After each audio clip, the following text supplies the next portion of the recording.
দোয়া, এটি মুমিনের হাতিয়ার। আমরা সবাই চেয়েছি আল্লাহ যেন আমাদের দোয়া কবুল করে নেন, কিন্তু অনেক সময় মনে হয় কেন যেন দোয়া কবুল হচ্ছে না। আজ চলুন জেনে নেই দোয়া কবুলের পেছনের রহস্য কি। প্রথমত, বিশ্বাস। আল্লাহ বলেন, আমার কাছে ডাকো, আমি তোমাদের ডাকে সাড়া দিব।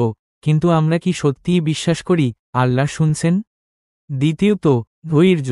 প্রিয় নবী বলেন, যখন কোনো বান্দা আল্লাহর কাছে দোয়া করে, আল্লাহ তাকে তিনভাবে উত্তর দেন। 1. তাৎক্ষণিক কবুল। 2. ভবিষ্যতের জন্য রেখে দেন। 3.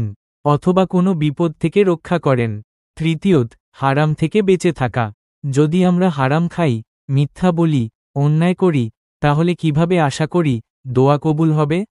রসূলুল্লাহ বলেন, এক ব্যক্তি দীর্ঘ সফর করে হাত তুলে দোয়া করছে, হে আমার রব, হে আমার রব, অথচ তার খাবার হারাম, পোশাক হারাম, তার দোয়া কিভাবে কবুল হবে? তবে হ্যাঁ, আল্লাহ কখনো বান্দার দোয়া ফেরান না। তিনি সব শুনেন, জানেন, বুঝেন, শুধু আমাদের জন্য সঠিক সময়ে তিনি তা বাস্তবায়ন করেন। তাই হতাশ হবেন না। দোয়া করুন, কান্না করে করুন, রাতে করুন, সেজদায় করুন। আপনার রব অপেক্ষা করছেন আপনাকে জবাব দেওয়ার জন্য। আপনার দোয়া কবুল হবে, হয় আজ, নয়তো আগামীকাল। আল্লাহর উপর ভরসা রাখুন এবং দোয়ায় লেগে থাকুন।